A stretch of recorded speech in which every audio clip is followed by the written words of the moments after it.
Welcome to our second holophon workshop. Just going to read because we're in Regina.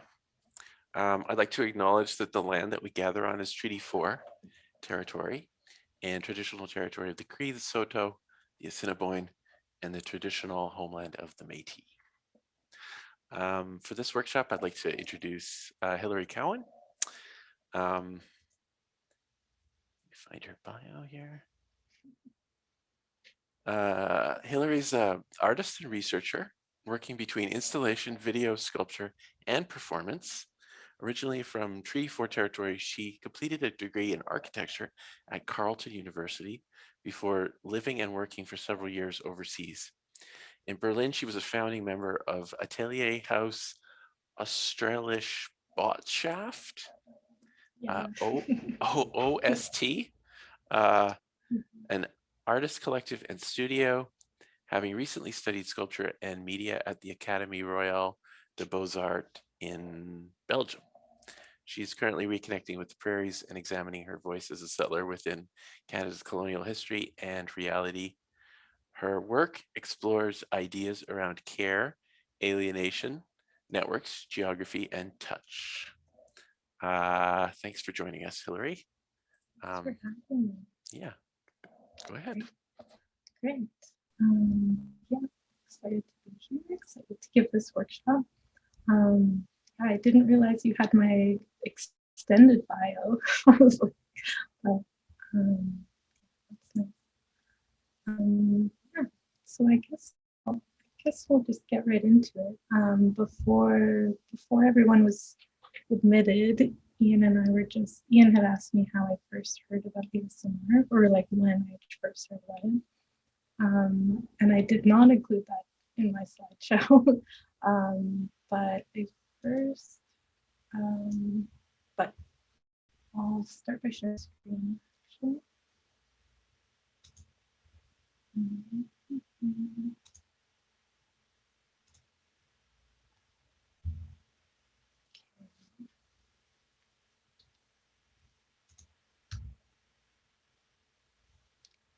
Does this look good?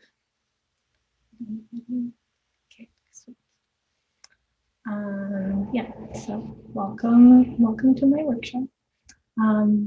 So it's extraordinary sounds and ASMR, and tonight is going to be kind of a hybrid artist talk, overview, listening, viewing session, and if we have time, maybe some exploratory sound, kind of sound jamming with each other, depending on the participants. So we'll just check in with each other and maybe introduce after I've presented and see about our comfort levels, see what we want to do.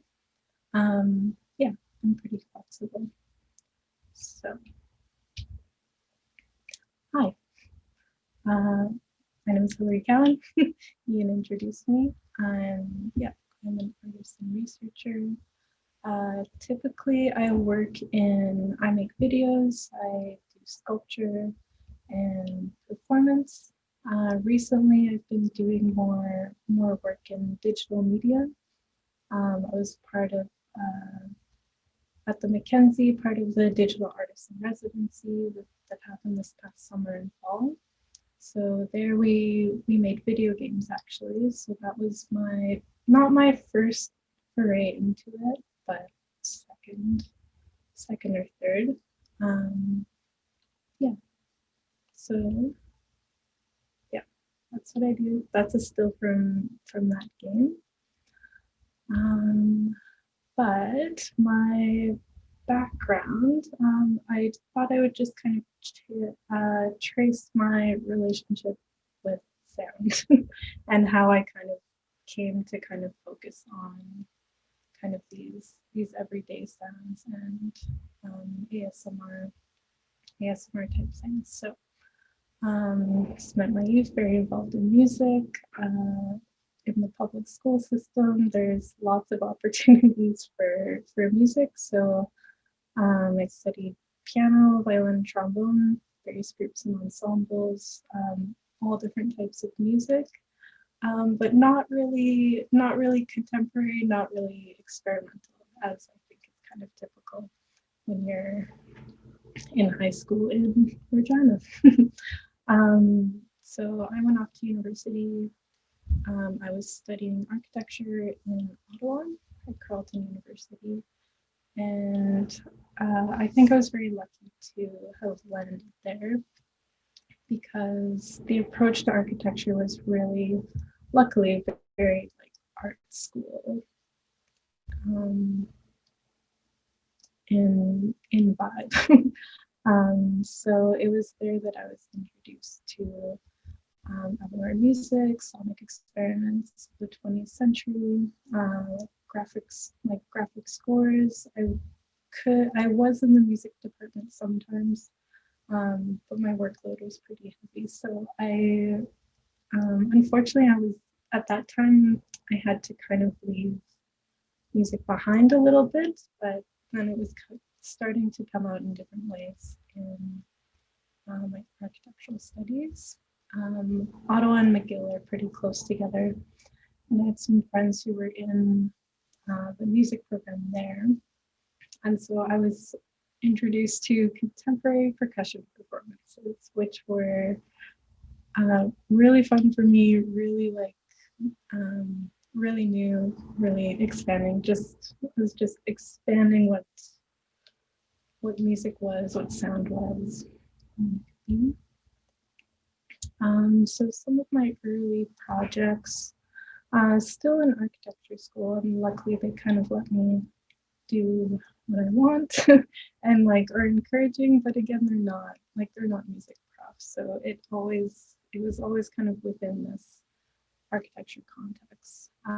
So some of my early projects was a soundscape diary that that I kept for and I kept for like 6 months, I think, or maybe four, like a semester.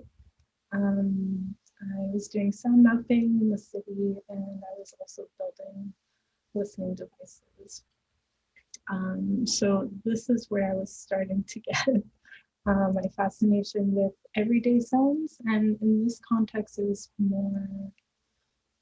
more like cityscapes, soundscapes, and in an urban environment, and buildings, kind of sonic properties of different buildings, different spaces, different materials, and that type of thing. So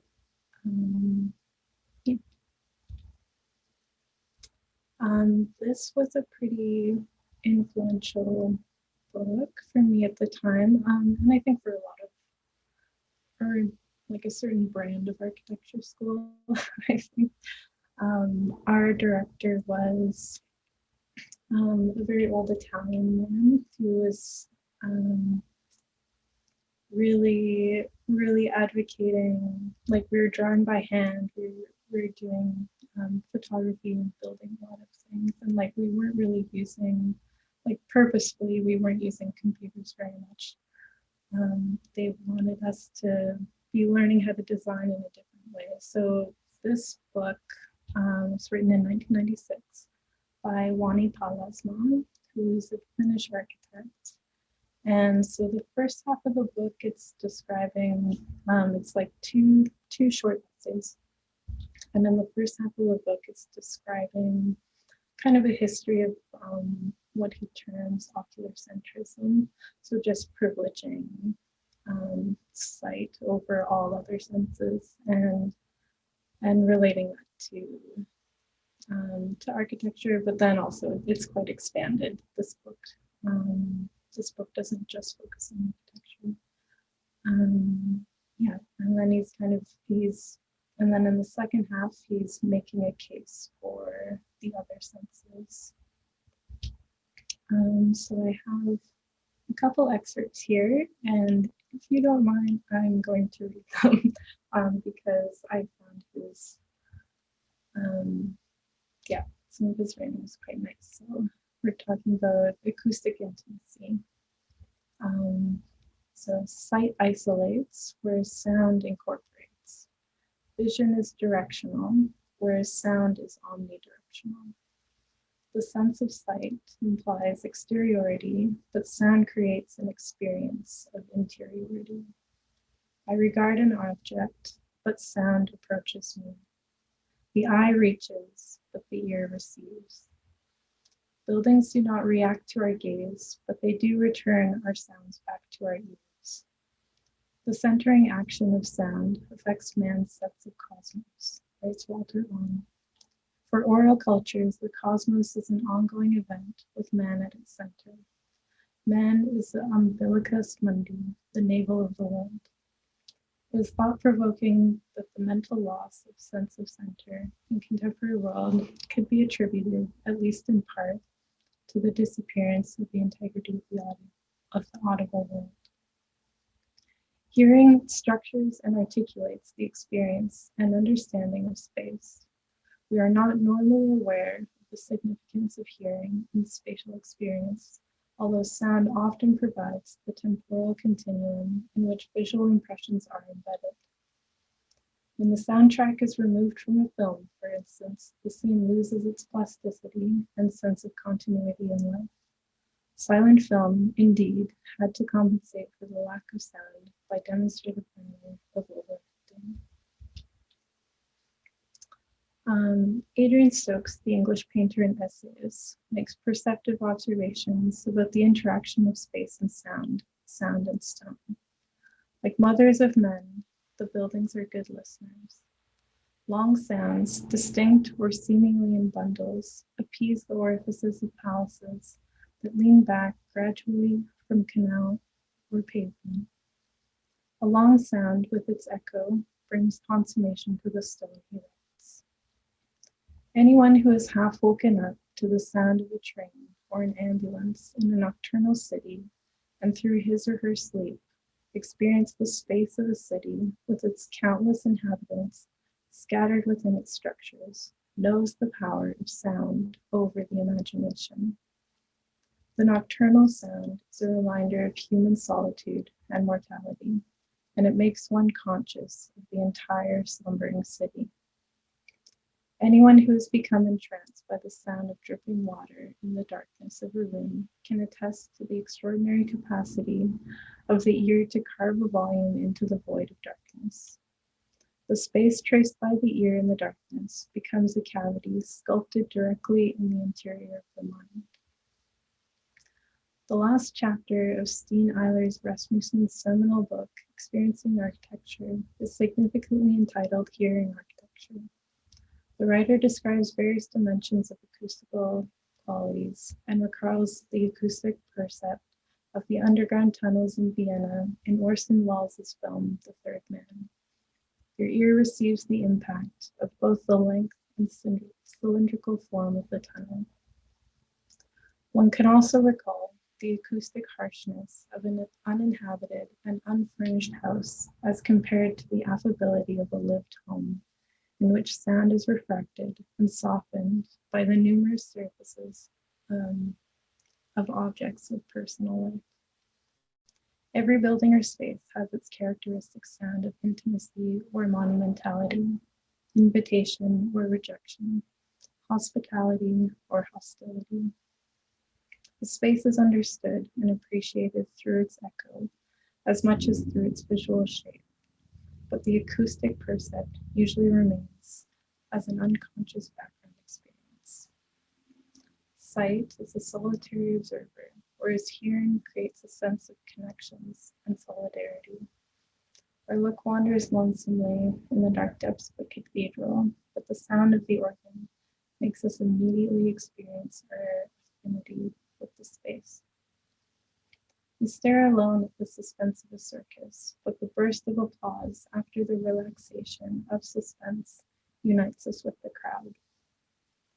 The sound of church bells echoing through the streets of a town makes us aware of our citizenship. The echo of steps on a paved street has an emotional charge because the sound reverberating from surrounding walls puts us in direct interaction with space. The sound measures space and makes its scale comprehensible. We stroke the boundaries of space with our ears. The cries of seagulls in the harbor awaken an awareness of the vastness of the ocean and the infiniteness of the horizon. Every city has its echo, which depends on pattern and scale of its streets and the prevailing architectural styles and materials. The echo of a Renaissance city differs from that of a Baroque city, but our cities have lost their echo altogether.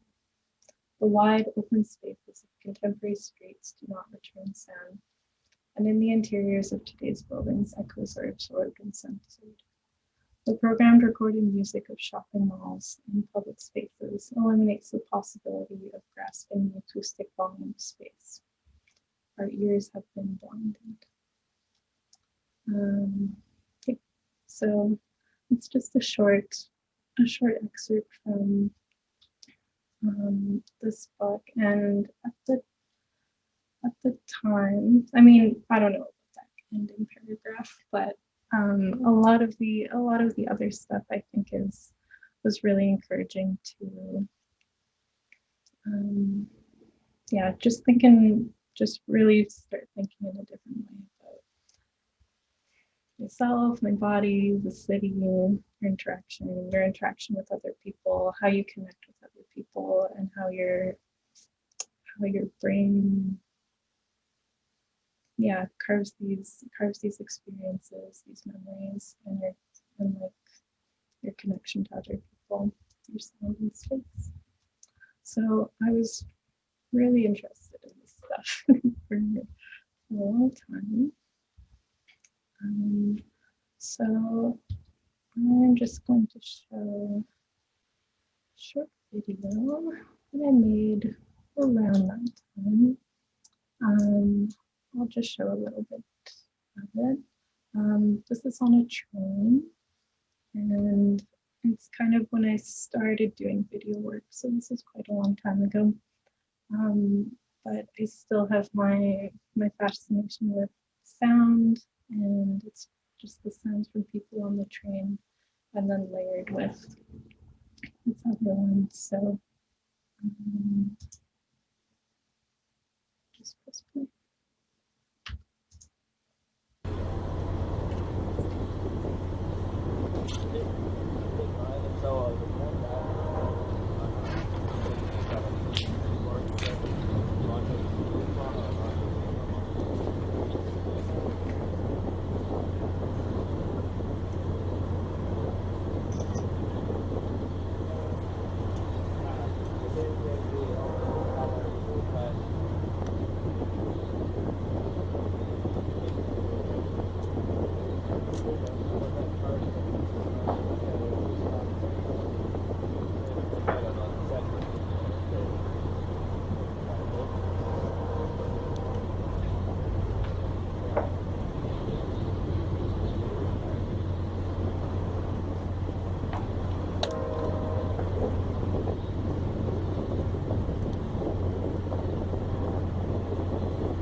All right.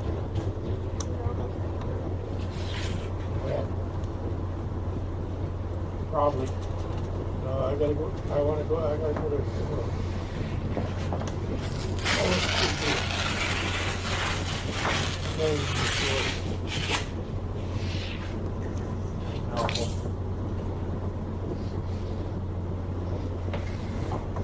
All right. Yeah.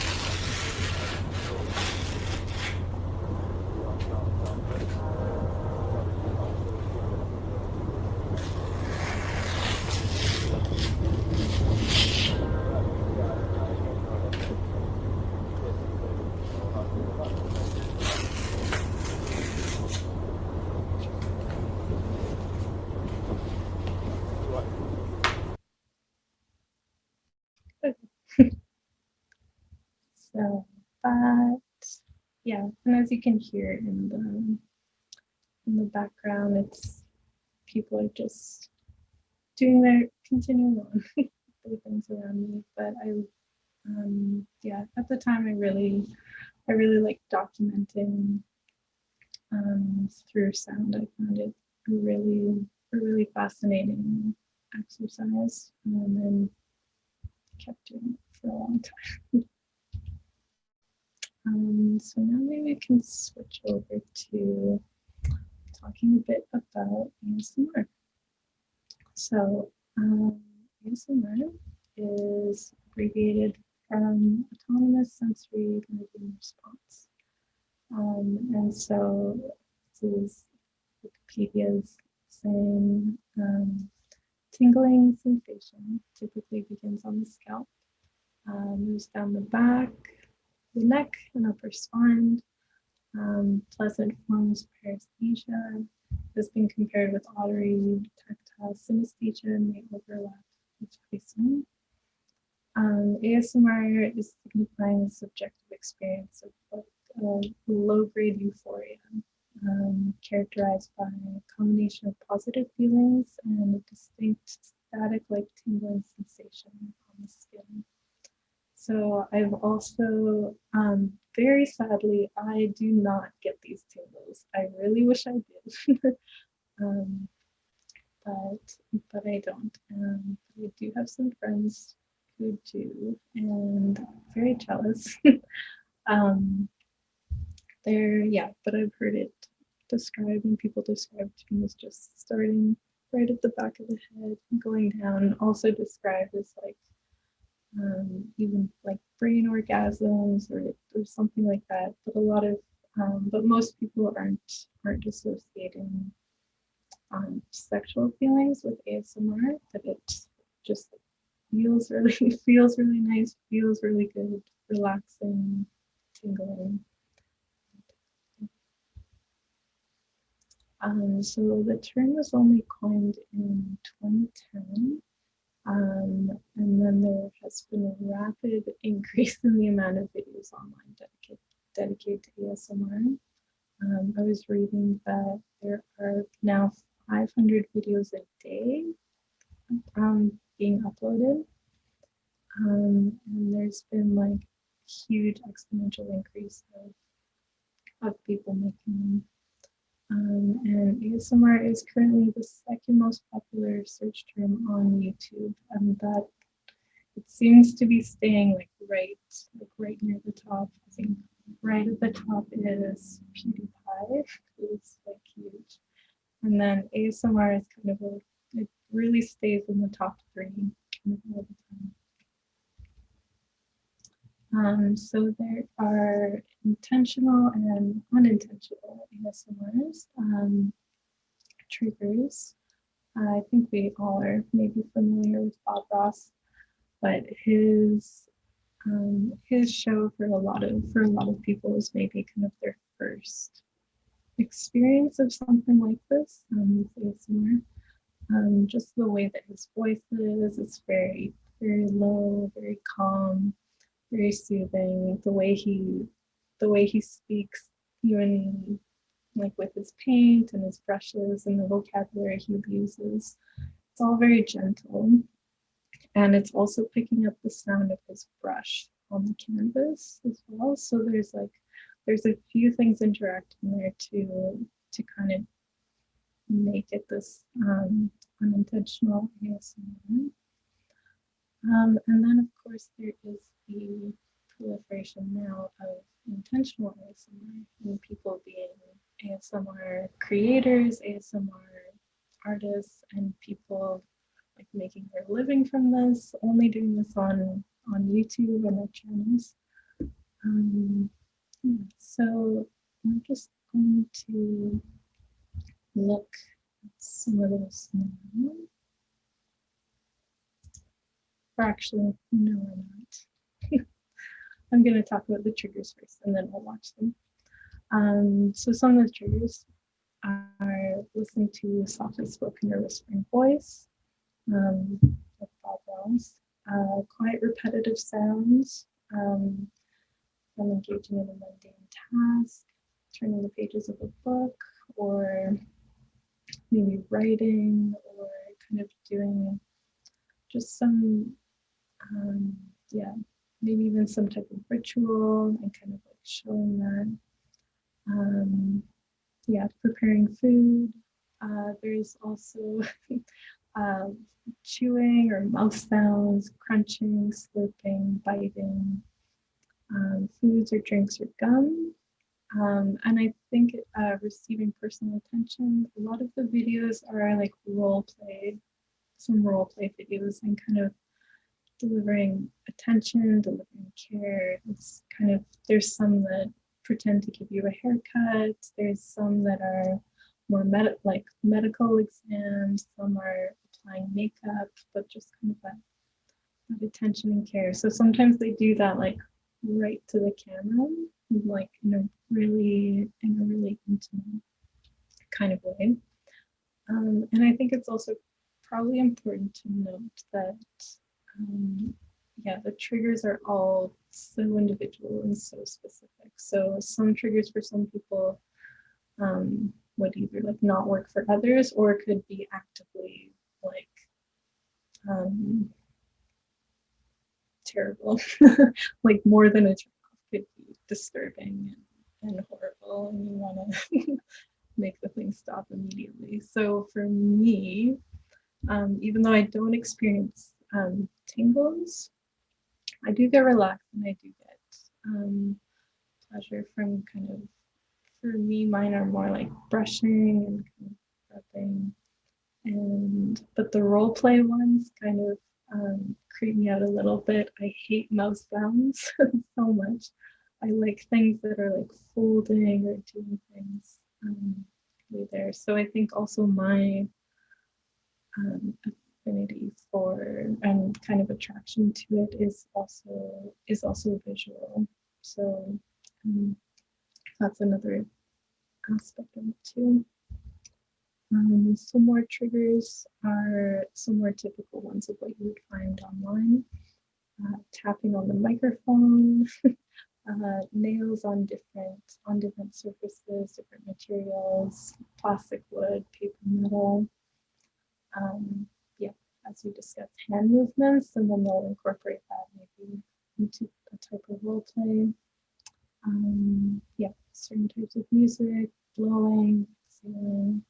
But there are like, this is just a small amount. There's so many online, and you can go really niche, but it's a real rabbit hole.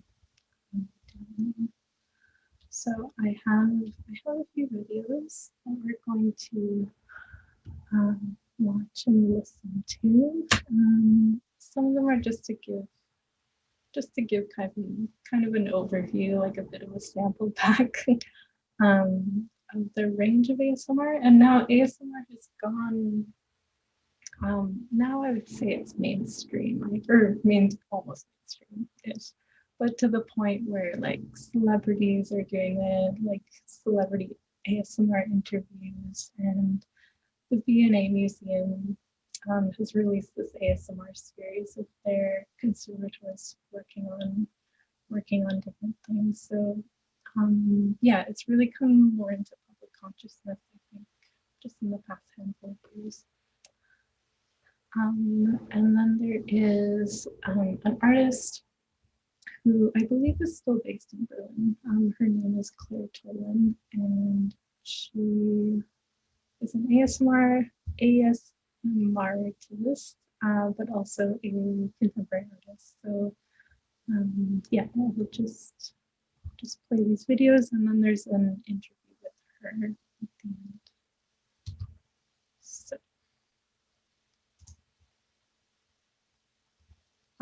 So this first video I'm gonna play is called Whisper One Hello, and you can see it was released in 2009, like before ASMR was kind of coined, before people, the history I kind of read about it was that someone was just like on a chat, like on a forum, and just being like, this is happening to me. Like, does anyone know? I'm calling it kind of tingles and brain orgasm. So this is the first video, and for quite a while they were kind of known as like whisper videos. So I'll just listen. Hello. I thought that I'd make some videos of me whispering because I absolutely love listening to people whisper, which is really, really weird. But I just have like a weird fetish or something. I don't know. But anyway, so I couldn't really find any videos on YouTube of people whispering. So I thought I'd make a channel of whispering, so all you whisper lovers out there can listen to me if you like. I've not got the best voice in the world, but hopefully it will sound good. I don't know how this mic picks up, so we'll see. And I'm really sorry for saying all the time. I did it again. So, damn it. Okay. So, my other videos are just gonna be like random babbling and stuff like that, so, just bear with me.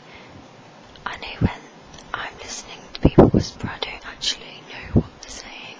I'm just kind of like listening because it's just really, really soothing and it's really nice. A nice sound, really. So I'm just gonna like babble on and on and on about whatever, so you can listen and hopefully some people will enjoy it just as much as I enjoy it. Okay, goodbye.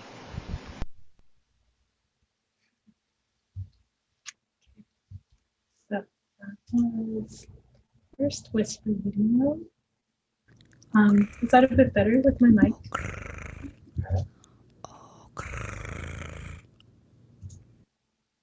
Okay. So this is one that is going to kind of give an overview of quite a lot of different triggers. We'll just listen and watch maybe the first few minutes.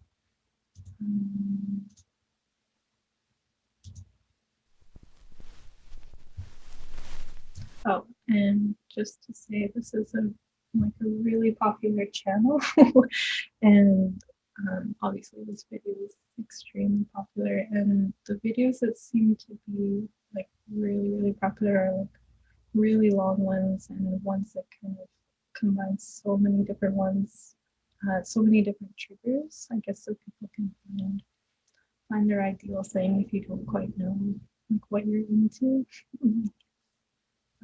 Yeah, so we can just listen.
so obviously that one goes on for 3 hours.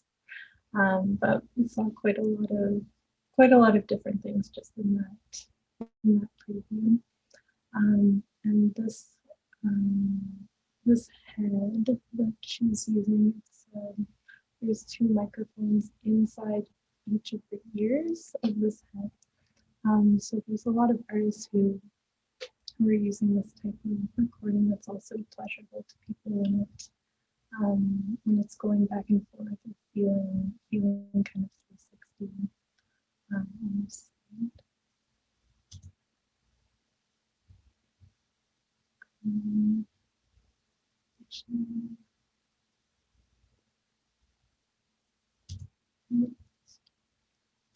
And this one, so kind of just referencing the people, the different triggers of mine that is more visual, but also these kind of gentle sounds. So some of my favorite ones are silk carving. S'mores, and I haven't watched them really on YouTube. I follow an Instagram account it's not this one, but it's a very similar one. Hillary, can I just interrupt just Mhm. for a second? While you're watching this video, would you mind going into your Zoom settings and just click on music and professional audio and see if you can turn on the high fidelity mode just while we're watching the video, because I think you might come through a little bit better if you do that. Okay. Is that gonna go over top of my screen sharing thing? Maybe not. Good try.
Hello everyone.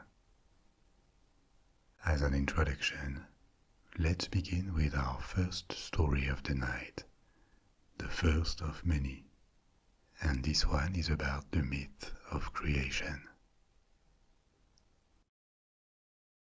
At first, before the world existed, there was nothing, only a primary void, a nothingness, chaos.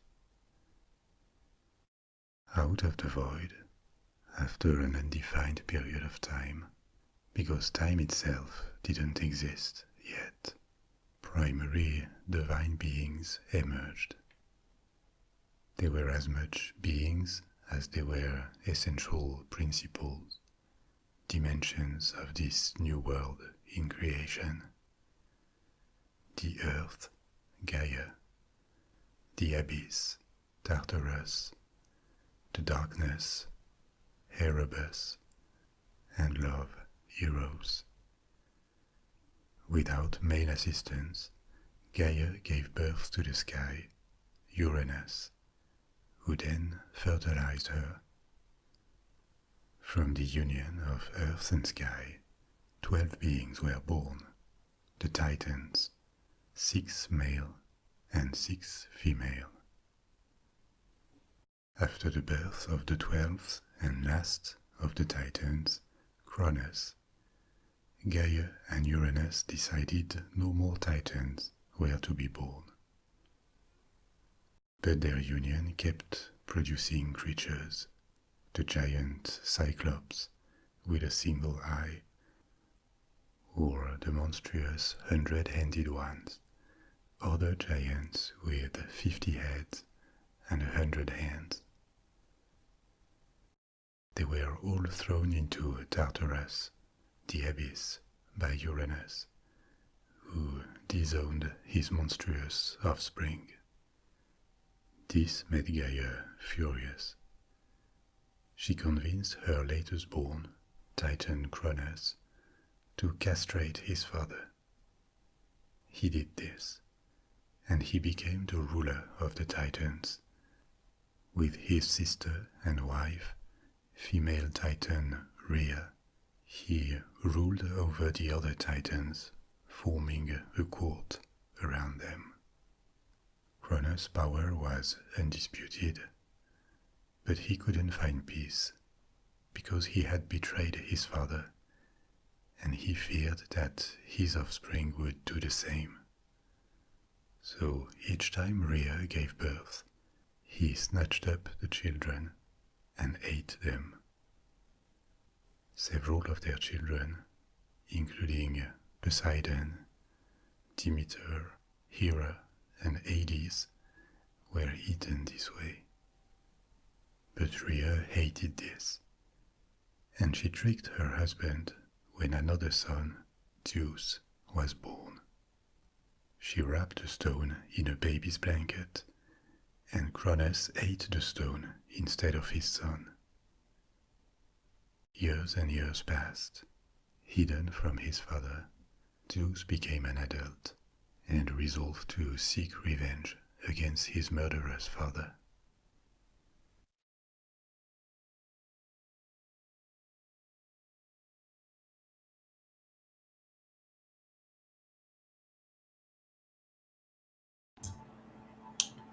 So that one, I really like. That's kind of falling into this category of sleep stories, which it's obviously kind of going back to a childhood thing, having someone read you a story as you fall asleep. And there has recently been kind of a rise.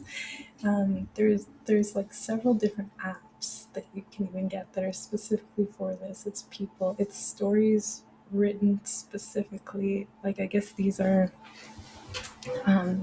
like establishments, but there are stories created specifically to get people to fall asleep and read in a specific way. One I think I listened to was one about like lavender fields, and I found it so effective, and you're just really doing this. So think this is kind of falling within this broad umbrella.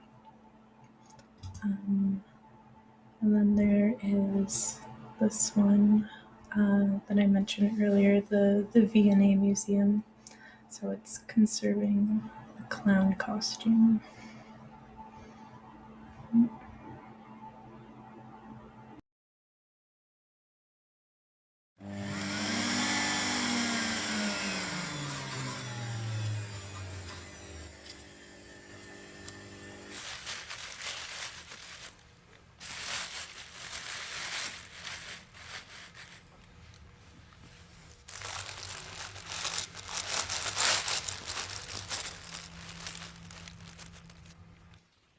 This is the white clown costume.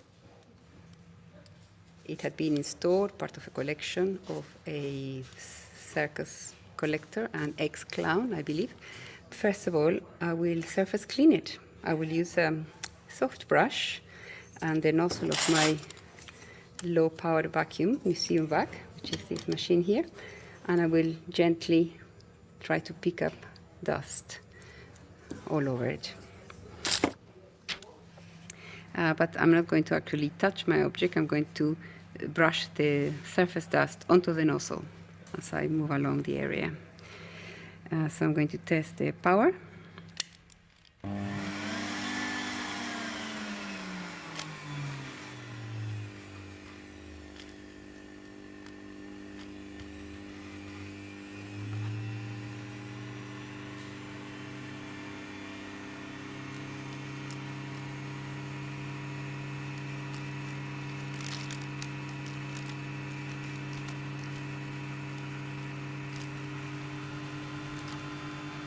Basically, the coloration of the sequence, there is nothing I can do about it. The cellulose nitrate sequence were painted, and during wear and with abrasion and over time they have lost their color.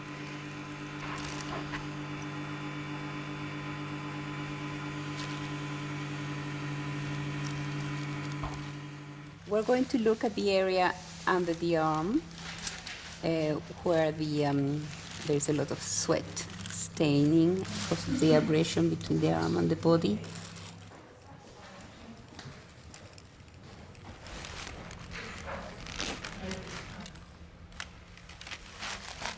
This eye is very corroded, so I'm going to try to clean that a little bit.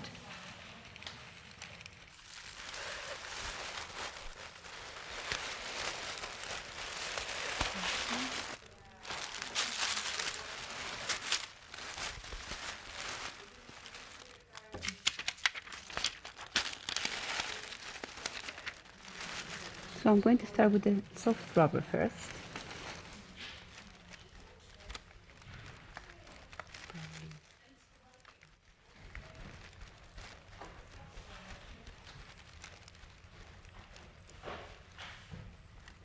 So I am removing some of the corrosion. You see the difference between the two sides. It's a more abrasive rubber, which is used to remove corrosion products from metals, but has to be used very gently and in stages, so building up the clearing of the products very, very slowly.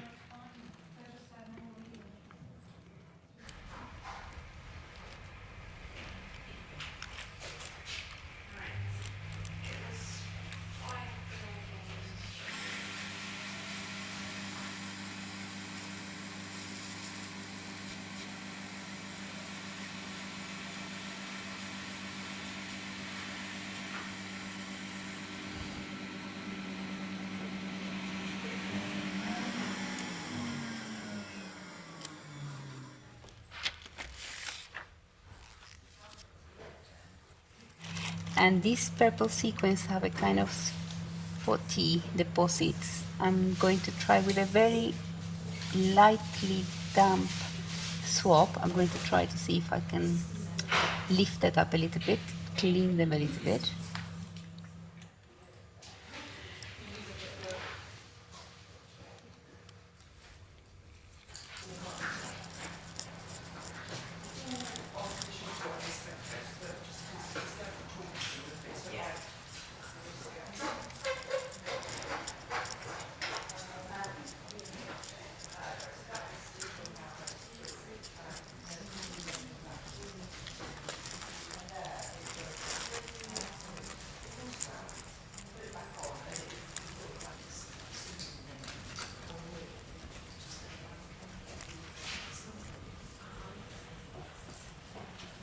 Yeah, that's quite nice.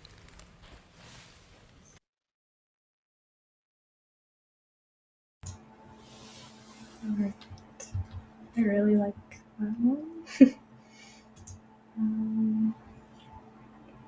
And show a bit of one now that celebs are doing interviews, or well, this was from a couple of years ago. But, I'll just show a little bit of this one, and then we could take, if we want, we could take a break, and then we could do the rest of the presentation after. So we'll just watch a bit of Cardi and then take a short break.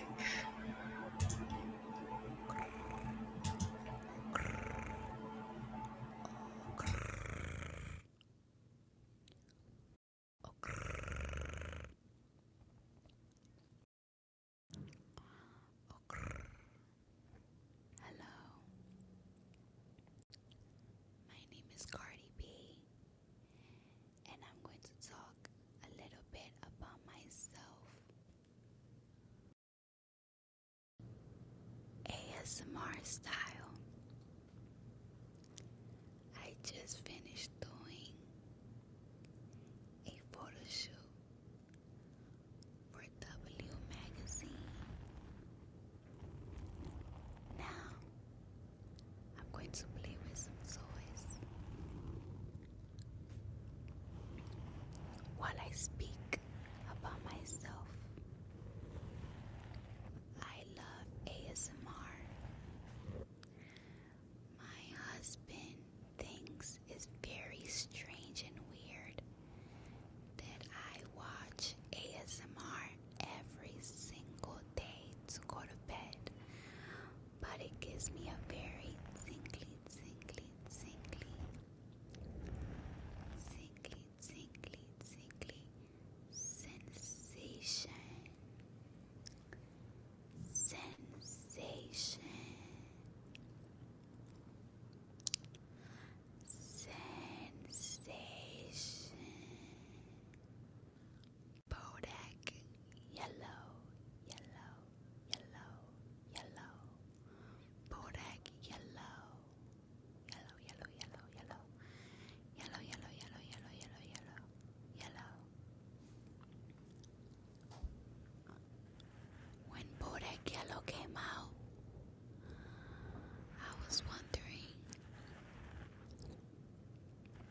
invasion of privacy. I thought that Be Careful With Me was going to be my biggest hit record because I felt like every woman can relate to the record. And even if Be Careful With Me is 2-time platinum, it's actually not my biggest record from Invasion of Privacy. I Like It Like That is.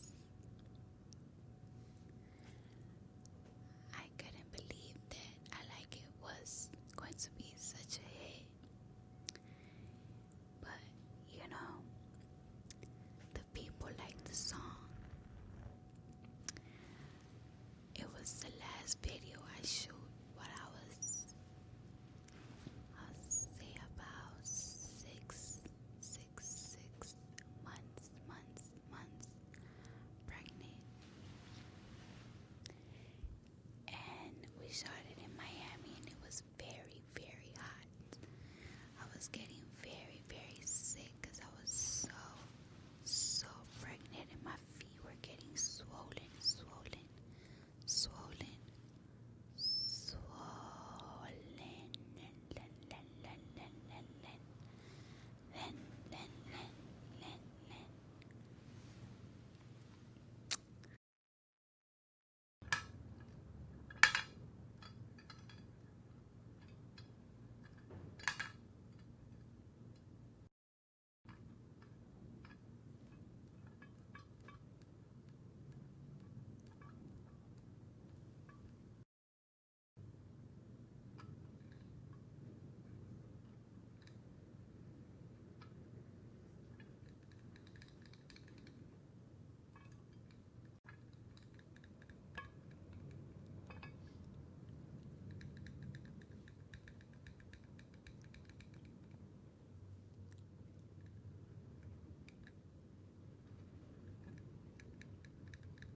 Okay, everybody, it's time for me to go.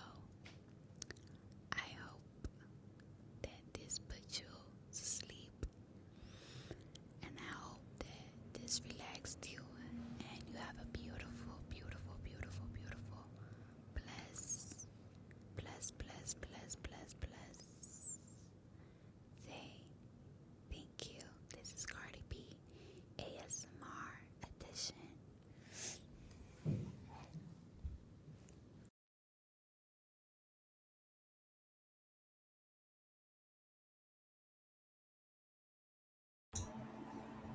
You should drop an A. Okay.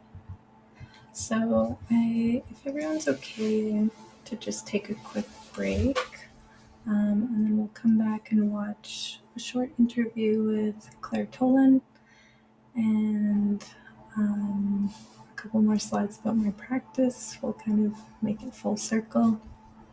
We'll talk a little bit more about radio and kind of more audio intimacy, not specifically ASMR.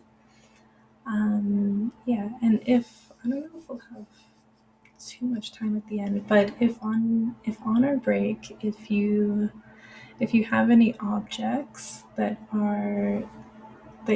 you feel curious about, that you want to explore, whether it's maybe just from your kitchen or from around your immediate environment, maybe bring them.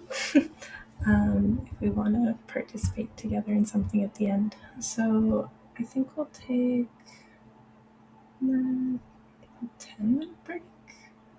Does that sound okay? Okay, I get a thumbs up from Ian. I can't see anyone else, so we'll do a 10-minute break. We'll see you guys back here at 8:20.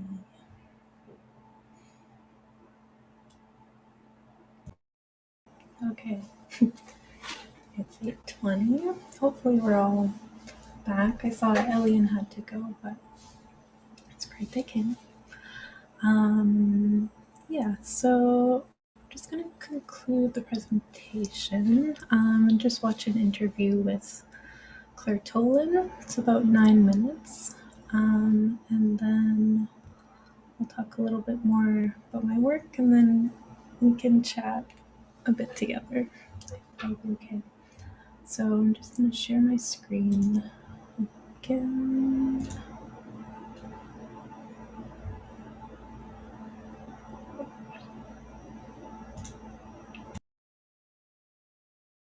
You know I'm always here for you. This brush. Always here for you.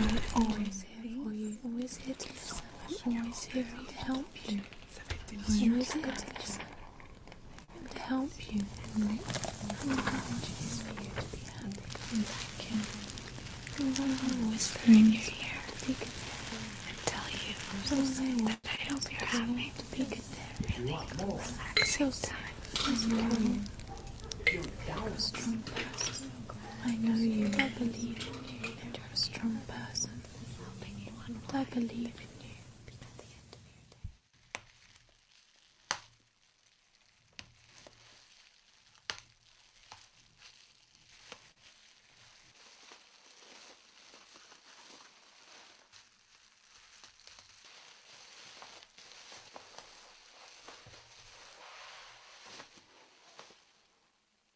So ASMR stands for Autonomous Sensory Meridian Response, and it's a totally pseudo-scientific acronym that was created in this chat room in 2008. And so one thing that people were talking about in this forum was this feeling that they got sometimes when someone was talking very soft or when they were hearing the sound of scissors that made the tingling happen. So everybody in this chat room united around the idea of this phenomenon, which is just that if you hear a really soft sound, some of the time you get this tingling feeling in your scalp and your spine, and it's incredibly relaxing. The most popular sounds are probably things like nail tapping, eating, water sounds, kind of nail polish bottles, paper crinkling. Kind of 2006, 2008, people were talking about this, and YouTube at the time was gaining more and more momentum as, a social network. And so out of these chat rooms, people started to create videos specifically to provoke this reaction. At first, it was just a lot of found footage. So Bob Ross, who ran a famous painting show in the early 1990s, was some people their earliest memory of ASMR was Bob Ross painting, right? So at first people would just post Bob Ross videos and call them ASMR, and then slowly people began to actually create videos to provoke the reaction, and that's where we are now, is that there are more than 2 million videos or something like this on YouTube that are posted as ASMR videos. And let's put in some happy little tree shapes, and I'm just looking for some basic shapes here. Don't want a lot of detail. And all we're doing is just sort of touching the canvas, and there, just striking the canvas.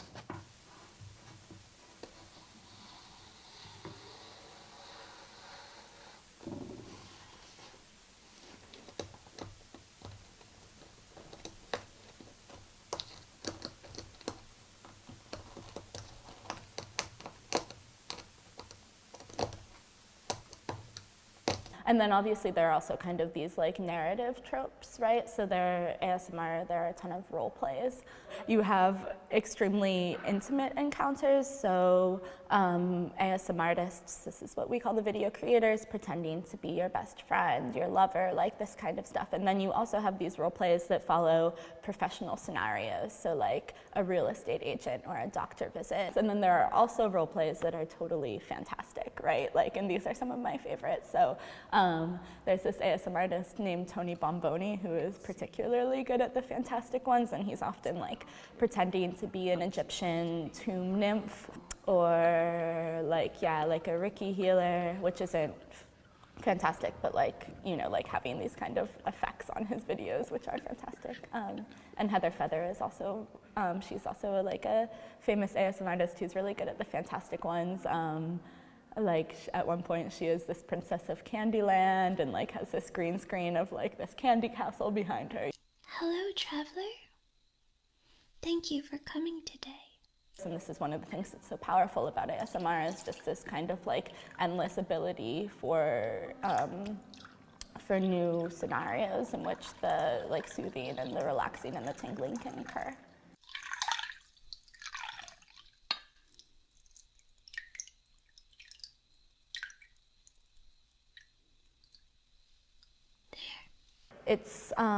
It's a calm in the middle of this storm, but it's a calm that's still located on your computer. And one of the things that I think might be interesting about it is that it could maybe teach you to interact with things that are not on your computer in a similar manner, right? And this is one of the like kind of magical things about it, is that this calm is being produced by very ordinary objects that the ASMR artist is touching. So like her landscape of filming looks exactly like the landscape where you're sitting at your desk watching the videos, you know? And so like in this way, like the objects around you also possibly become, you know, I don't want to say enchanted because like it's not, but like they become useful in this like other way that you haven't thought of them before, if this makes sense. Like one good example of this is that I was watching with my friend Laurel a video of somebody peeling an orange, and then like for the next week, every time she peeled an orange or like saw somebody peel an orange, she got like an ASMR reaction, you know? And this is really interesting to me as like a kind of like relearning the spaces around you in the manner of the ASMR video.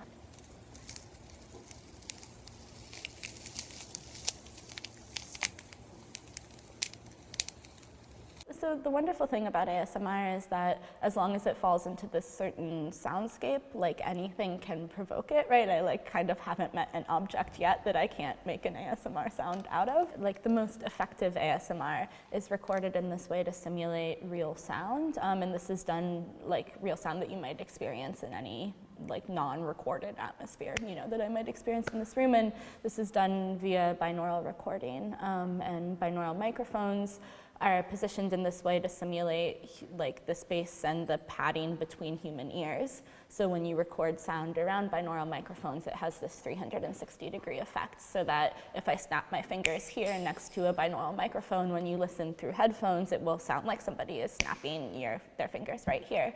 And what this does is create this really uncanny recorded presence, right? Like I'm often recording with my binaural microphones in a kind of in squeaky apartments or squeaky houses, and if somebody is opening a door in the flat above me, when I listen to it through headphones, it really sounds like there's a door opening in the flat above me, you know, and so it kind of becomes this, yeah, this kind of like theatrical trick in a way, you know, but because ASMR is so much about presence and about feeling and feeling the sounds, binaural recording has worked very, very well for it.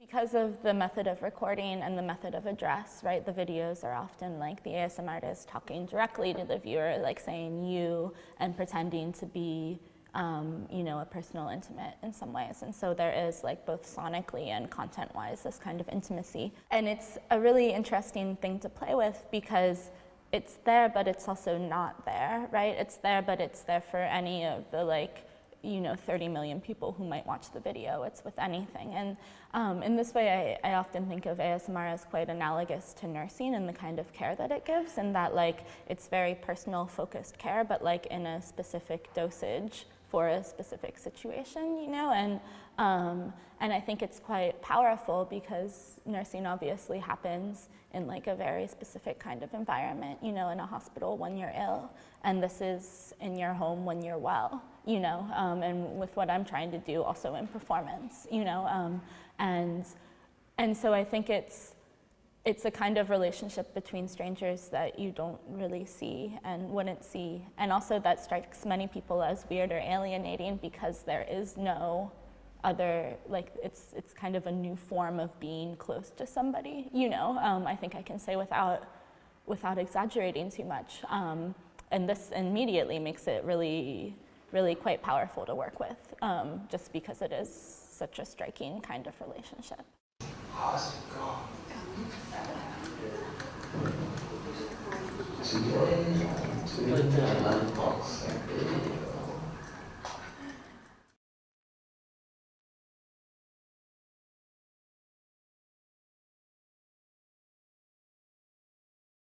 Always here for you. Well, you know I'm always.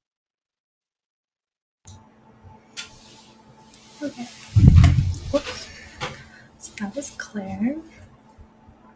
And now, yeah, so I think she kind of, there was a lot in that video that we talked about also. Part of, maybe just some of the last part of what she was saying, just talking about the type of intimacy that it is. Recently I was just reading about Zoom fatigue, and then like part of the reason why people are getting some of the Zoom fatigue is because it's in this intimate space, and you're in this intimate space with people way more than we would have been before, like just this close camera, and that was part of the fatigue. So it was kind of interesting. I don't know, contrasting with this within the different contexts, and sometimes it's relaxing and then other times it's not, even though it's coming through. I don't know, if you just did like a freeze frame, like it would maybe like look the same or something, but I'm just playing with these different contexts. Yeah, so hopefully those videos in that interview were helpful. Yeah, and so I'm gonna actually skipped ahead, I guess, a little bit, but just to talk about things, I guess, that are maybe more broadly falling under the umbrella, or things that existed and have a history well before ASMR was kind of coined and termed and stuff. So I'm just touching on late night radio. And this is from UNESCO, actually. Late night radio, a window on intimacy. And this is a late night host, and I think her show stopped in 2007, but it was Matcha Béranger, and she's French, and she did these late night shows, and I believe for most of her shows were between midnight and 1 a.m. and they're kind of intimate, confessional, like that type of thing, and yeah, of late night radio, feeling closer and feeling different than in the day. You're much more still in your home. The noises from outside are either like very quiet or they're at least different. And yeah, so it seemed to be pretty popular in France, this type of radio, and I think they were saying it kind of emerged in late 60s or 70s. Probably someone else knows more about this than I do, but yeah, I obviously discovered it through a historical a historical kind of archive context, but I really enjoyed listening to her shows, and it connects with a type of radio that I found like very soothing, or have it kind of archived as comforting, which is the weather radio, which I don't know if anyone has called. Like Environment Canada has a phone number, and you can call in, and it's an automated voice, and you can choose from the menu of what you want, like what type of forecast, if you want the daily thing, the weekly thing, the current conditions, and that type of thing. But it's an automated voice, and it's been the same since 1996, and it's a man's voice, and it's not particularly soothing. It is a little bit grating. But growing up, we called the weather every single morning and always had it on speakerphone, and so that was kind of just like part of this ritual, and like listening to this robot and kind of like helping to plan your day in a way. But like I've listened to that probably like nearly every day growing up, like break in the summer probably. But so just thinking of like the hundreds and like I guess even thousands of times listening to this type of radio. And then recently I found out that there was something like not totally like in the same realm in the UK. It was called the shipping forecast, and that some friends of my generation, but I think of like they have memories of being kids, being in the back seat, being driven home from somewhere, and kind of falling in and out of sleep with the shipping forecast going on. And the shipping forecast is not an automated voice, but it's just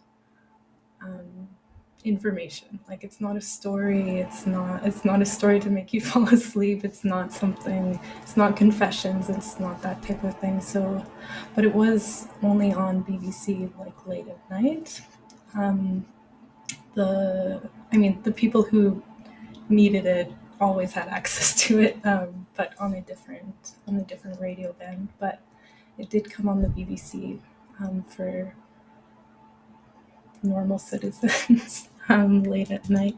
So I'll just play a little bit of the shipping forecast, and like and I was discovered after my friends kind of alerted me to this. I was discovering that it's actually like a really treasured UK like type of thing. Like it's a really fond memory for a lot of people. So I'll just play a little bit of this.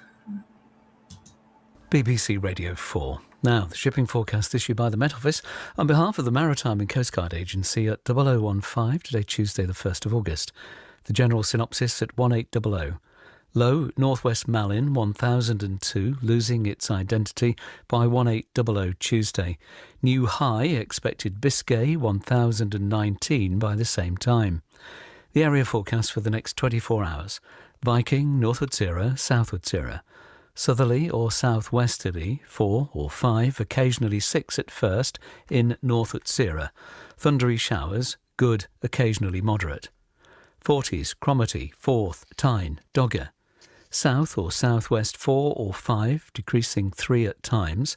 Showers, thundery for a time, good, occasionally moderate. Fisher, German Bight. South or southwest 4 or 5, decreasing 3 for a time. Showers, good, occasionally moderate. Humber, Thames, Dover. South or southwest 3 or 4, increasing 5 at times. Showers, thundery for a time in Humber, becoming fair later. Good, occasionally moderate. White, Portland. South-westerly 4 or 5, occasionally 6 in north, becoming variable 3 at times in south, mainly fair, good. Plymouth, south-westerly 3 or 4, occasionally 5 in north and west, showers, good. Biscay, variable 3 or 4, occasionally northerly 5 in east and southerly 5 later in northwest. Thundery showers in southeast, otherwise fair. Good, occasionally moderate in southeast. Southeast Trafalgar, northerly or northwesterly 5 or 6, fair, good. Northwest Trafalgar, southeast Fitzroy, variable 3 or 4, showers, good, occasionally moderate. Northwest Fitzroy, Seoul, westerly 3 or 4, backing southerly or southwesterly 5 to 7, perhaps gale 8 later. Showers, then rain later, good, becoming moderate or poor later. Lundy, Fastnet, Irish Sea, southwesterly 4 or 5, increasing 6 at times, then backing southerly 6 or 7 later in West Fastnet. Thundery showers, good, occasionally moderate. Shannon, westerly 3 or 4, backing southeasterly 5 to 7, perhaps gale 8 later in south. Showers, then rain later, good, occasionally poor later. Rockall, Malin, southeast Hebrides, cyclonic 3 or 4, increasing 5 at times, showers, occasionally thundery, good, occasionally moderate. So that's the shipping forecast, and throughout time too. It's not always the same person reading it. It's, different voices, different people, young, old, all genders. So it's not. It's just kind of delivering the information, but kind of at a pace where. Obviously I don't need this information, and it's like very timely. So if you're listening to it, and if you say live in London and it has nothing to do with you, it kind of it's almost like it's not. I don't know. I find it just kind of gets a rhythm that you can just that's kind of relaxing, even though it's kind of quick, and then you can kind of let it wash over you in a way, even though it's still information and it's not necessarily supposed to be soothing, but there's something there's something about it. It's really lovely. And I'm not sure if this is gonna work, but I have my weather radio right here, so I'm going to try and see if it'll do it, because on the weather band, so the weather band is only on certain types of radios, like more emergency ones or weathers, and they're in some types of cars sometimes. So it's part of a whole system across Canada and the US. And then so in Canada, it's just that voice I was talking about earlier, the automated voice, and then it just rotates between English and French like 24/7 all the time, and it's updated every hour. So I'll try and play it. I don't know if it'll. This is my weather. Okay.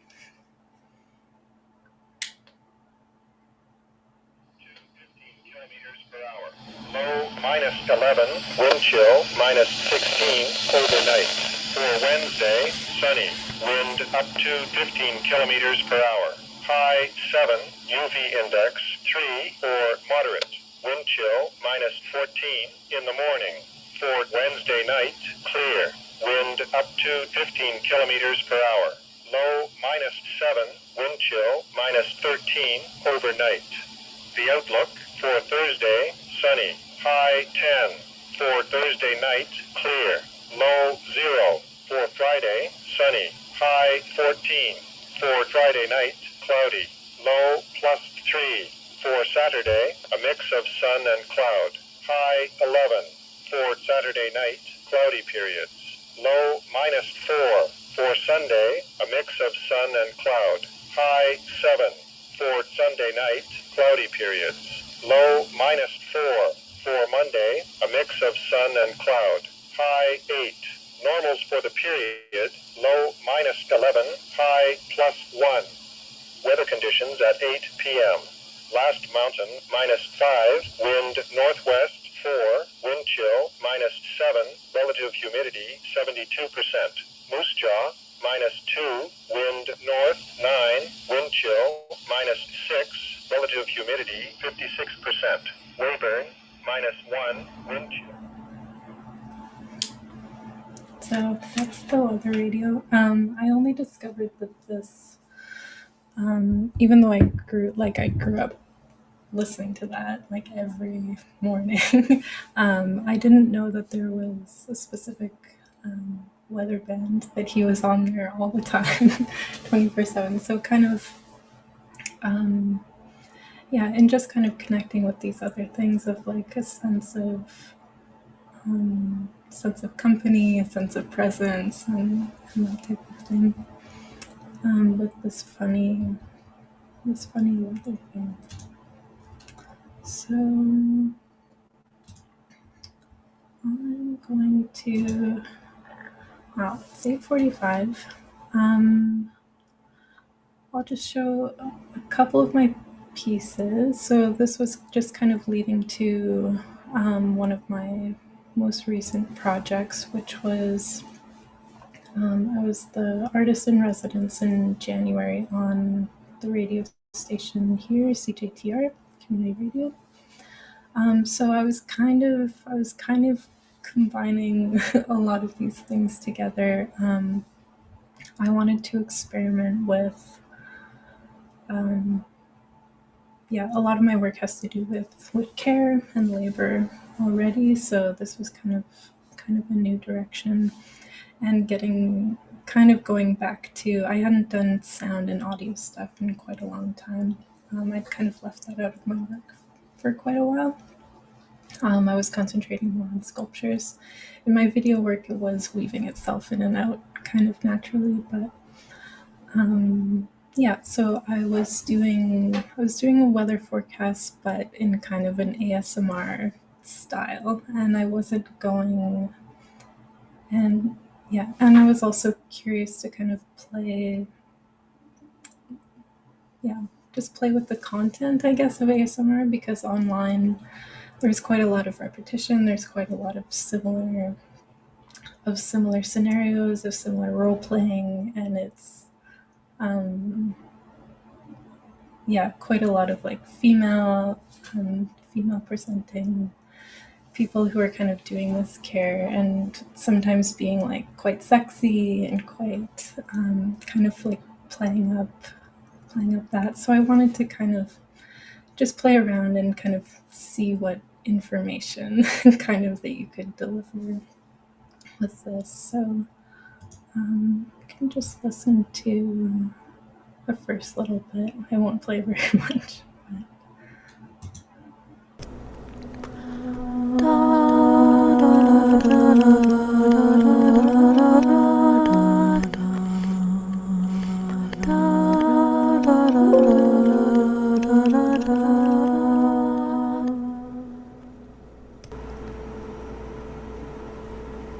Weather for Saturday, January 16th. Sunny with a high of -2. Temperature with the wind chill is -10 degrees. Overnight low -9 degrees Celsius. Wind is going east 27 kilometers an hour with 82% humidity, 5% chance of precipitation. The sunrise is at 8:51 a.m. and the sunset will be at 5:25 p.m. For Sunday, January 17th, we have light snow late in the day, increasing cloudiness, a high of -5 degrees, -10 degrees with the wind chill, overnight low, -11 degrees Celsius. Wind is going east at 8 kilometers an hour with the humidity at 88%. there's a 59% chance of precipitation of 5.4 millimeters. The sunrise is at 8:50 a.m. and the sunset is at 5:27 p.m.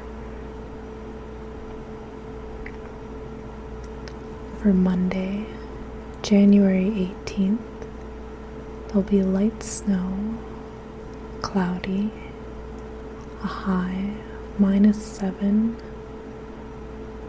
With the wind chill, it will feel like -13 degrees Celsius, with an overnight low of -9 degrees Celsius.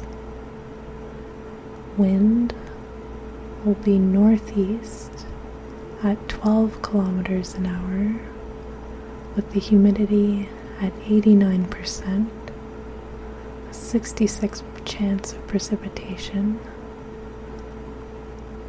of 49.4 millimeters. Sunrise will be at 8:49 a.m. Sunset will be at 5:28 p.m.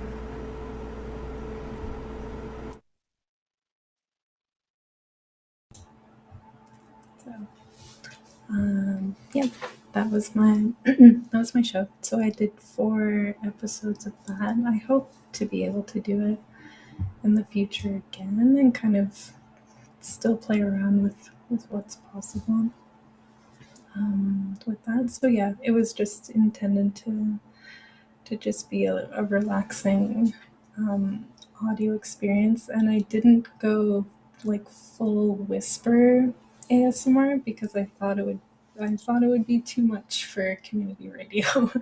And so I kept it kind of like more in my natural voice, actually, maybe a bit reduced, and obviously like speaking closer to the mic and picking up some mouth noises, but still having it be like more subtle rather than some of the more intense overt ASMRs, which can be maybe too much for like a general audience.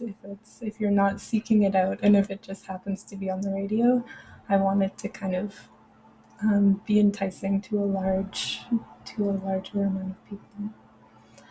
And then I'll talk very quickly about my last couple pieces that are in the same type of realm.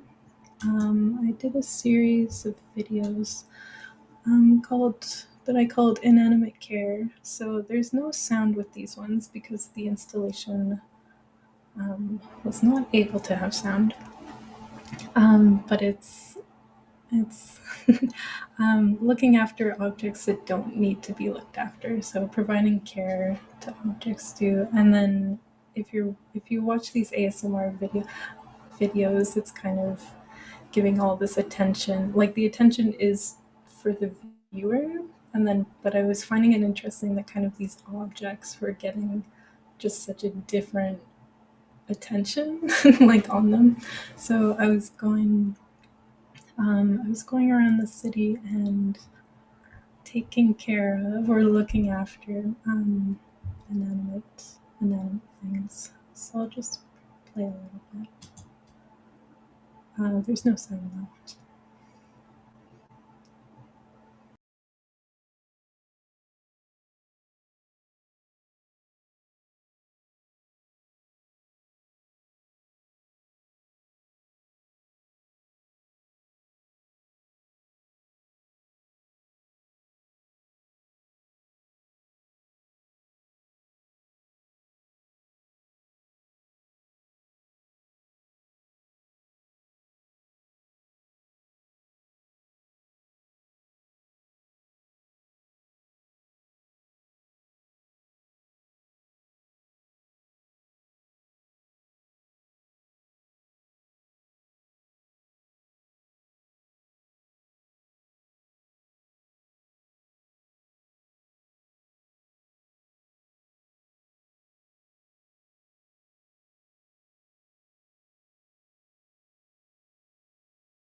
Yeah, so that was, I had it set up so I had recorded over a dozen kind of scenes like that around, and then it was set up playing 3 videos simultaneously. So you were getting, and they were switching at different times. So yeah, some would be further away, like you would see me doing it, and then others were much more up close. There would be more, more kind of hands doing that. I would like to continue the series and actually do more sounds, but I did find it interesting to just kind of do this purely visual thing. And then lastly, I'll just show you this game that I made as part of the residency that I mentioned at the beginning. It's called Carrying Capacity, and so I'll just explain a little bit about it before. So yeah, it's called Carrying Capacity. For each of the, I don't know if I should play it or just do it. The sound aspect of this, I'd attached a sound to each of the objects that will like appear in this game, and it's a game where you like have to take care of these objects. So immediately they're there, they have a life bar. The life bar is decreasing, they're dying, and you need to click on them to care for them and interact with them. But each one has a sound attached to it, and the types of sounds I chose were everyday sounds. So I use different types of bells, kind of ones that are associated with or like used for notifications and that type of thing. Yeah, some for notifications, some church bells. I had a couple news clips in there, so just kind of types of. I was trying to get types of sound that were demanding your attention, and then within this game they multiply, but as if you're not looking after the objects, they're shrinking, and also the pitch of their sound is decreasing. So the soundscape that gets created each time is different. It can be really strange. Sometimes you won't hear any of one type of sound, and sometimes you will. And then I had also added the footsteps are kind of squishy, kind of an ASMR type thing. And then there's also audio of me saying like, click me, come here, like do that. And which when multiplied and layered gets kind of freaky and and does that. So I'm not sure what type of sound will come through for this, but let's try. Welcome to Carrying Capacity. Move the mouse and arrow keys to explore your world and discover new care objects. Interact by placing the cloud over them and clicking repeatedly. Each click will improve that care object's overhead health bar, enabling growth and reproduction. Every new care object needs attention and will shrink away without care and clicks. If a care object shrinks to nothing, it will have crossed over, entering a death state. It will keep growing in this death state until you click enough times to shrink it down and bring it back to life. Walk away to have some quiet time, or click escape to kill your darlings. Good luck.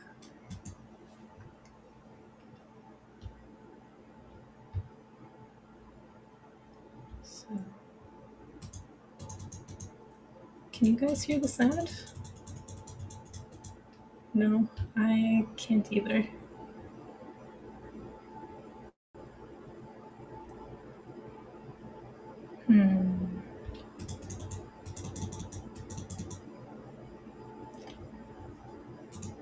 Might not let me share.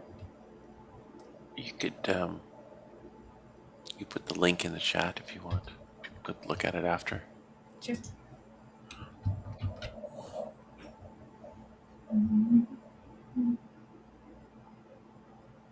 Where's the chat? Oh my gosh, where's the chat? If you stop screen, you can stop screen sharing, and then you'll be able to see more. Oh, there it is. Great. Yeah.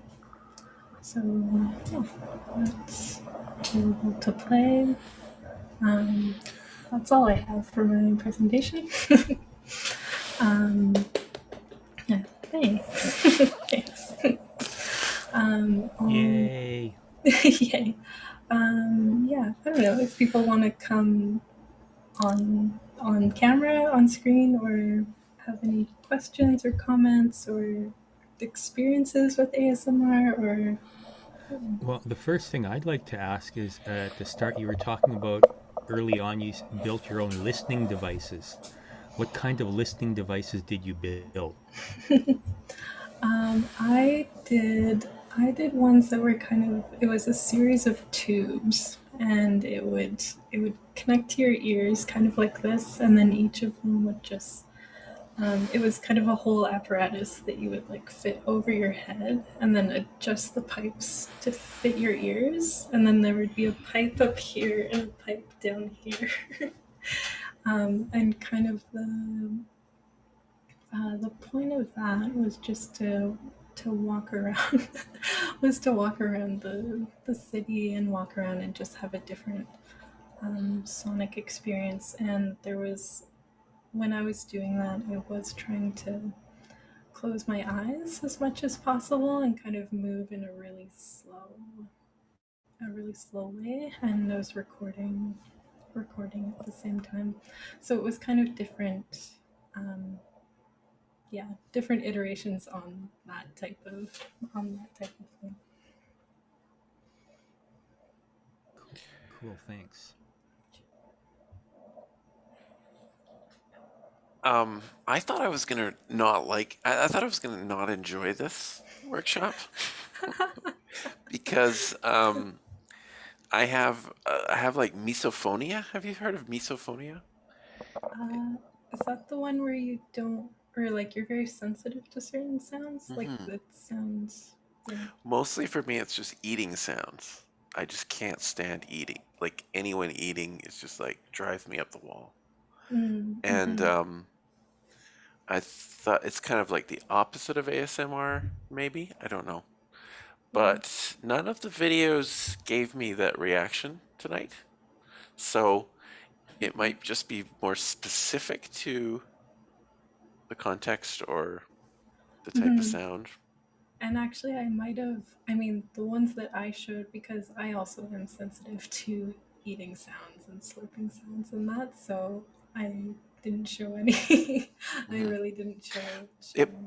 But I'm wondering if it might also be like you have to be next to a person generating sound rather than a recording.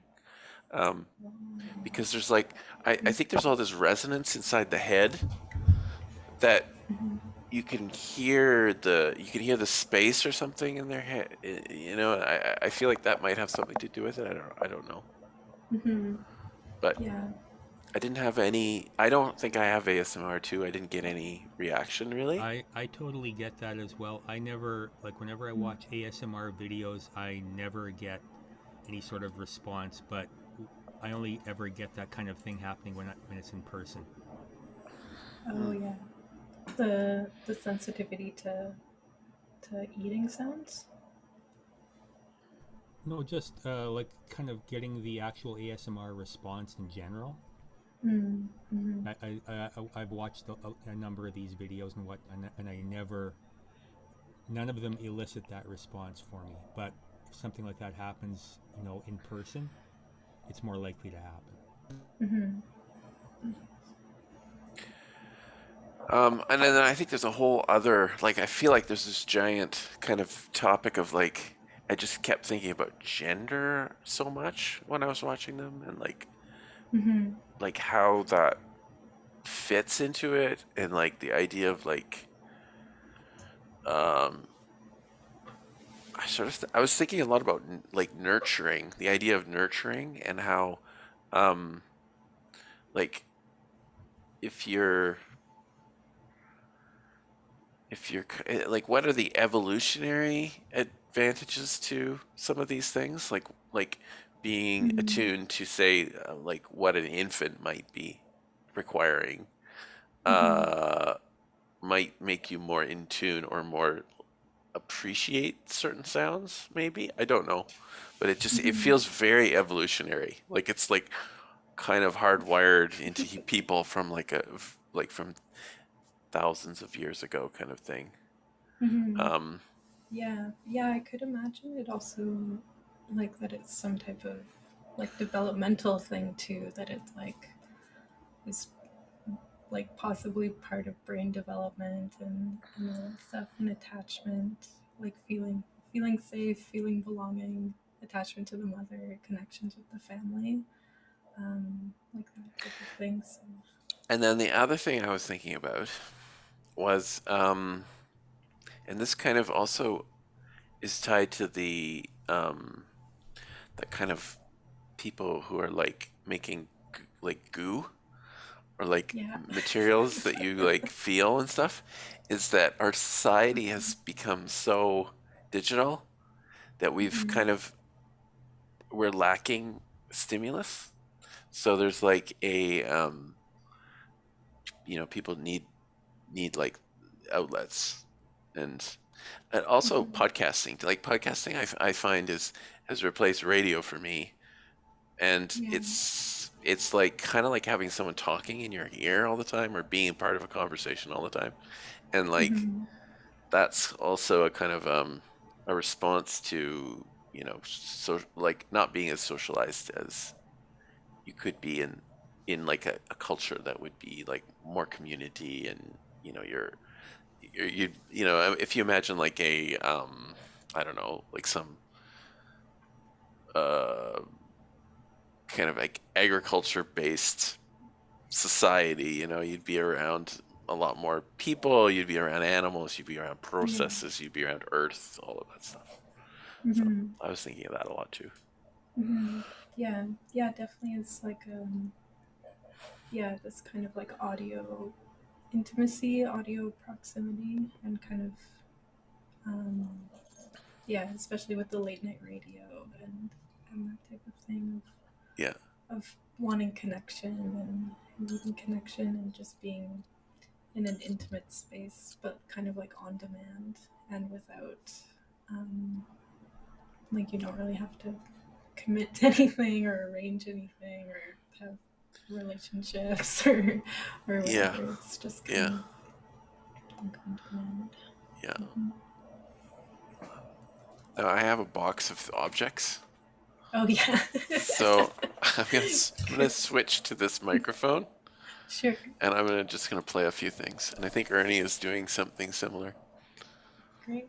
Oh yeah, I've got a bunch of stuff as well. Perfect.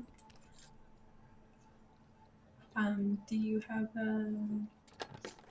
Oh yeah, I forgot to kind of put in my presentation a disclaimer that that I do everything all very lo-fi and low cost. So, but I know there's a whole specific world of microphones and things. Can you hear this? Mm-hmm.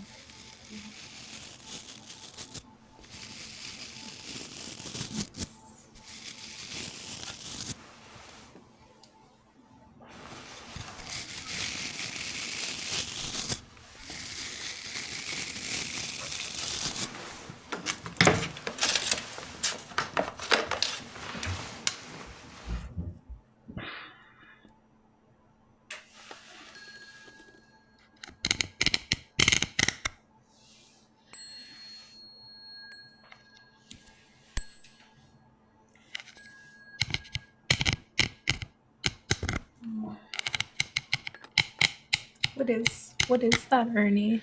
It was a little bell. It's an old bell. It's a bell from an old dial telephone. Oh, Oh, Mm-hmm. This is like, this one's made out of aluminum, and I have the other one, and it's heavier. It's made out of brass, I think. Oh, that's so nice. Very distinctive. Mhm.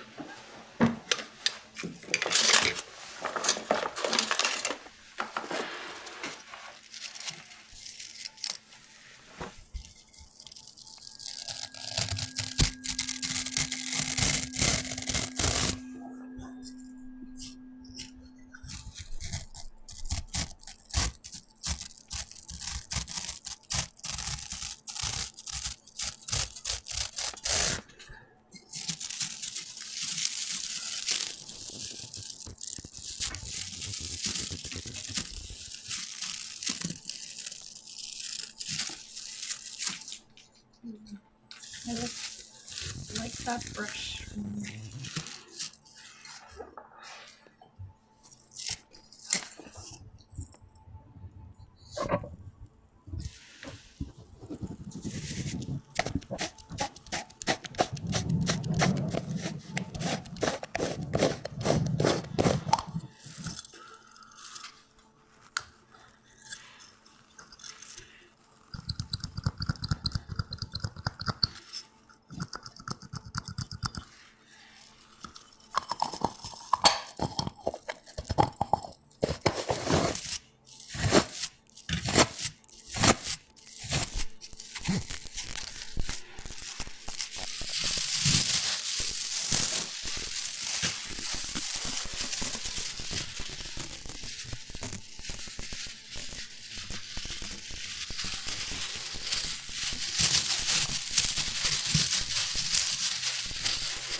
I like that sushi mat.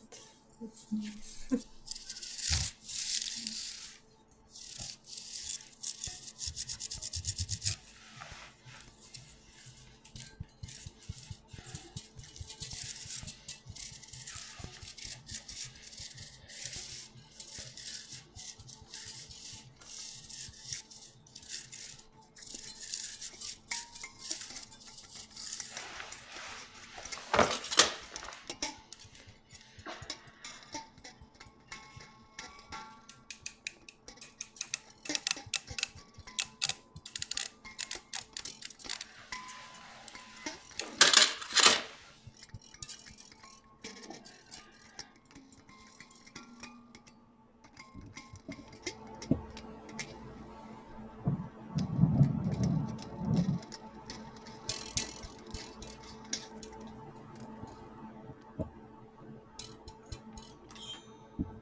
So the person with the yellow is the one who will be recorded. So you need to tap your microphone to be the star. I've been recording at my end too, actually. Oh, that's smart.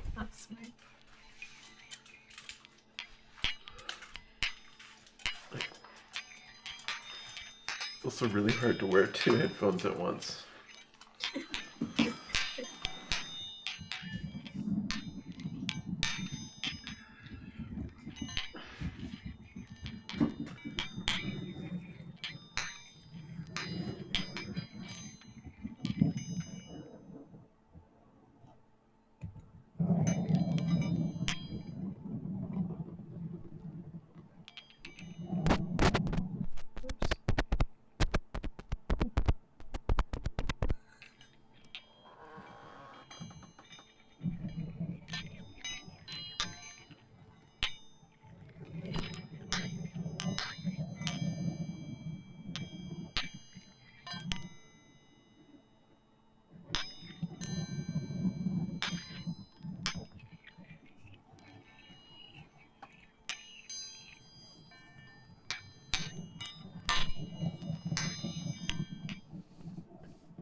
Wow, I love the tape.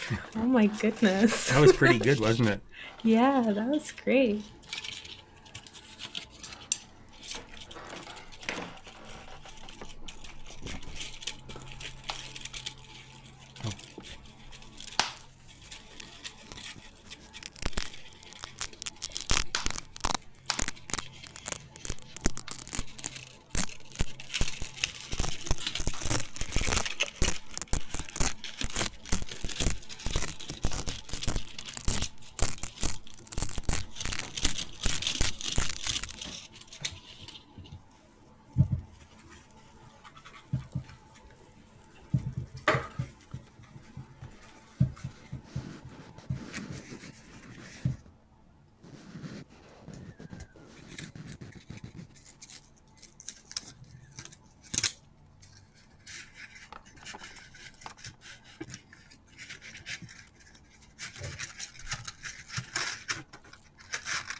It's a good one, Ernie.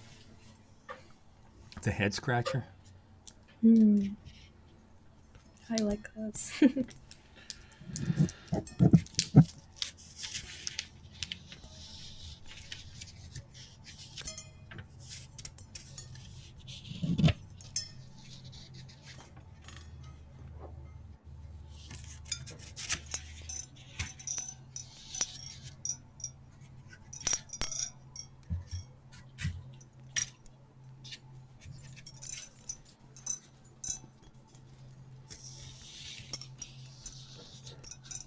What's that one?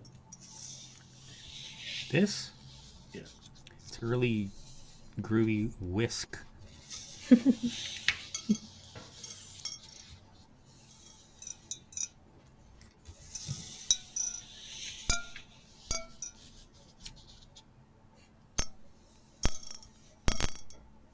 Whoa.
So cute.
What's that, Ernie? Oh, that's a little thing. It's kind of got this. It's sort of like steel wool, but it's golden colored for cleaning off the tip of a soldering iron when you're building electronic things. Oh, yeah. Oh, that sounds so cool. And I think because it's in this little cup, it's got that little bit of resonance to it as well. Mm.